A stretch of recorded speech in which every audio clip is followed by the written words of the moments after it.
Ladies and gentlemen, first of all, thank you very much for allowing me the high honor and privilege of serving as your mayor the past 16 years. This is personally the most satisfying job that I've ever had. And I'm asking you tonight to rehire me on Tuesday, August 25th. Looking forward, here's what I plan for us together to achieve. During my tenure as your mayor, we have recruited more than 4,000 new jobs. Recruiting never ends. We must constantly seek new opportunities to keep growing our workforce and economy. Most new jobs come from expansion of existing industry. My business experience, knowledge, and relationships are what set me apart from my opponent. The City Council recently approved funding for a new $12 million state-of-the-art library. This is going to be a beautiful asset for Opelika, and it will serve all of our citizens for years to come. It will create much-needed meeting space, as well as an auditorium which will hold 250 people and an outdoor pavilion. You know, good solid road infrastructure is critical for our city to continue to succeed. It helps connect supply chains and move goods and services, and then it connects us. It connects people to their work, shopping, schools, and health care. Over the next 4 years, I plan to work on improving in 4 key areas of Opelika: the east-west corridor, the north-south corridor, the Veterans Parkway extension, and the replacement and widening of the North Illinois Bridge. Now, my goal has always been to be the mayor for all Opelika citizens. We're fortunate that in Opelika we're a community of strength and togetherness. Although race relations in our community are much better than in other areas of the country, I know that there's work to be done. And to do this, the city recently implemented a new community relations special services division at the police department. This, along with our team in City Hall, will focus on engaging with the citizens of Opelika, improving cultural relations. My promise to you is that we will listen more and talk less. I also plan to continue making progress with our Commission on Crime and Violence. Over the last 2 years under my leadership, we developed the Youth Incarceration Prevention Program, the Youth Employment Success Program, and brought additional first-class pre-K classes to Opelika. And speaking of pre-K, other than a safe environment, access to a quality pre-K class may be the single greatest thing that we can do for our children. I'm proud to have been a part of bringing more of these classes to our children, and my goal is to have first-class pre-K for every child in Opelika. And finally, I will never back down fighting for Opelika. I led the fight against the quarry earlier this year, and with your help, we were successful. But we didn't stop there. Thanks to Senator Whiteley, Senator Price, and Representative Wood, we annexed that property into the city, and there will never be a quarry on that property to threaten our water supply. And then a few years ago, I fought to protect our college, Southern Union State Community College. Our community, our citizens, and our quality of life are worth fighting for. And you can count on me to always have the best long-term interest of our community in mind. God bless you, and God bless the great city of Opelika. Thank you.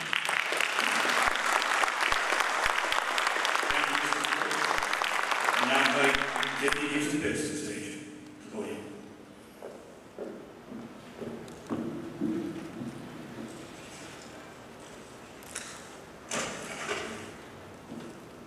Good evening.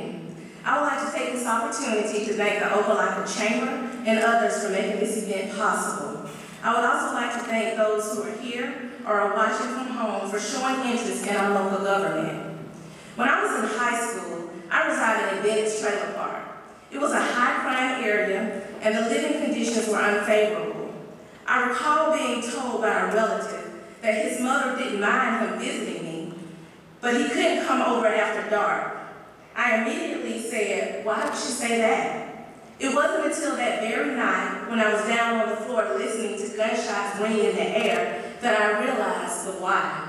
As I sat on the floor with tears in my eyes, I promised God that if He would get me out of that situation, I would return and help others. The lack of availability of affordable housing for citizens has been a concern for our community for many years. Even in the most recent report of our Community Development Block Grant Overview, affordable housing continues to be mentioned as our top need. While many beautiful homes have been built, we still have nearly 1,000 families on the waiting list at the Opelika Housing Authority. While we've brought many jobs to the area, according to the U.S. Census Bureau Center for Economic Studies, only 18% of the people who are employed in Opelika actually lives in Opelika. That means that we've ultimately created a workforce for surrounding communities. If COVID-19 has taught us anything, it's taught us that we should invest more in our small businesses as they are the backbone for our community. As mayor, I plan on creating business incubators to promote entrepreneurship. These incubators will be a one-stop shop for our citizens who are interested in starting their own business. As you know, Governor Kay Ivey recently created the Alabama Innovation Commission to promote entrepreneurial growth as the program aligns with these state goals. By providing this support for our startups, it will not only increase revenue for our city and provide jobs to our citizens, but they will increase the number of minority-owned businesses. In order to be an effective leader for the people, we must provide platforms for our citizens to be a part of the planning of our city. Therefore, diversity and inclusion are also areas that I have chosen to focus on once elected. As mayor, I will create a community services division that will serve as a direct connection for our city and citizens. This department will oversee the Community Development Block Grant, newly created youth and senior councils, and all of the other community-related and diversity initiatives. There are many systemic issues within our local government, educational institutions, and community that have gone unaddressed for years. Having those tough conversations must take place in order to bring about the needed change. While our economy is thriving, our local poverty rate is still higher than the state's average. While our schools are progressing, over half of our high school students are still not proficient in reading and math. While we are adding to the infrastructure of our city, we continue to leave out some of our most high-crime and vulnerable neighborhoods. And sadly, in the year of 2020, we still have full city departments that lack Black or brown representation. My ultimate goal as mayor of Opelika is to take our city from good to great. We can do that together by being transparent and prioritizing our needs. We have all been tasked with loving our neighbors. We have all been tasked with making things better for our future generation. The foundation has been set as we've been fortunate to have awesome city leaders, but it's time to pass the torch. And I'm ready to move us forward, so I hope you vote me on August 25th.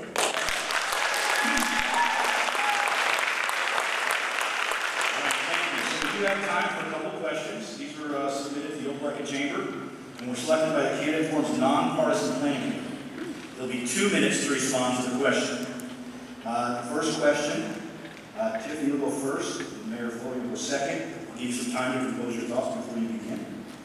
The first question, if elected as mayor of Opelika, what are some of the initiatives you plan to develop to improve the safety of our city?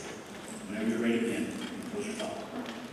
I think that there's a common trend or a common factor with the safety concerns in our area with crime, and poverty is one of them. So we need to make sure that we are trying to lower our poverty rate, and in doing that, it will lower our crime rate. So there are many nonprofits that I think that we should have as a part of our budget that we can help fund to make these things happen in our community. I know that there was a new community services division that was created as a part of the Opelika Police Department. I would like for us to go back to community policing, to where we are building those strong relationships with people in our community and making it an open and available for them to feel comfortable with coming to us and letting us know what's happening in their areas. Thank you. Thank you. Here, you're now invited to the podium. I'll repeat the question. If elected as mayor of Opelika, what are some of the initiatives you plan to develop to improve the safety of our city? If you're elected as mayor of Opelika, what are some of the initiatives you plan to implement to improve the safety of our city? Safety. Y'all, I think part of the way that we improve the safety is by doing more things with our children. We gotta encourage parents to be parents, and let's make sure these kids stay in school. That's why this first class 3K is so important, that we start these kids very, very young. And then we need programs for these children. One of the candidates earlier was talking about something in Covington. I'm in favor of that. The Crime Commission was divided into 4 different committees. Eddie Smith handled resources, Chief McCarron handled family, Councilwoman Pitts handled youth, and Councilwoman Patsy Jones handled education. So the Crime Commission had a host of people working on that, and I think we're going to see some more positive results. But we cannot stop. We need to continue working on trying to keep all of our communities safe. Unfortunately, most of the crime, as the folks who live in Wards 1 and 2 know, occurs in Wards 1 and 2. What we've been having on Chester Avenue, that's something that Councilwoman Pitts, Councilwoman Jones, and I just met about with the police the other day, because that is unacceptable behavior, and we intend to do something about it. Thank you. You stay at the podium. Gary, you stay at the podium. The next question, you get a chance to go first. You can think about the answer before you respond. Okay. Good, stable, well-paying jobs are one of the foundational markers of a great city. In reference to growing the business sector to continue to provide those jobs, please describe how your experiences negotiating or deal-making would assist you in growing the business sector of Opelika. That's in my wheelhouse. Folks, recruiting business and industry, I've made 23 trips to Korea, and if I never have to go back, it will be okay. It's a long, long way, and there's a 14-hour time difference. But one reason that we go to Korea is to call on our existing partners. The best example is Mando. When Mando came here 15, 16, 17 years ago, they promised us a $30 million capital investment and 150 jobs. Now, we've been seeing them once or twice a year for the last 16 years. They have now invested $200 million in Opelika, and they employ about 700 people because they keep expanding and growing. You know, money flees uncertainty.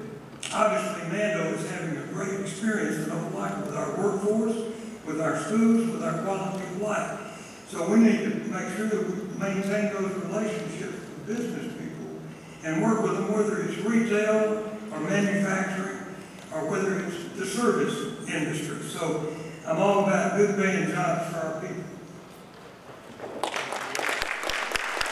I'll repeat the question for you.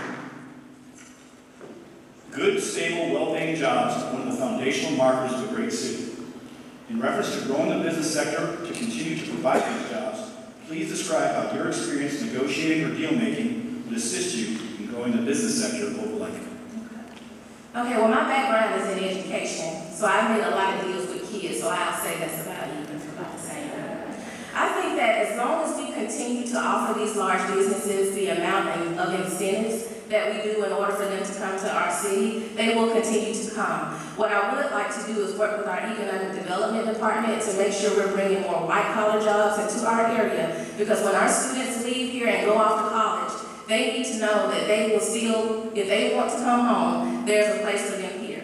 So I think that we should just still continue to offer those incentives, because at the end of the day, it's all about that number. And if our numbers are right, the businesses will continue to come. Thank you.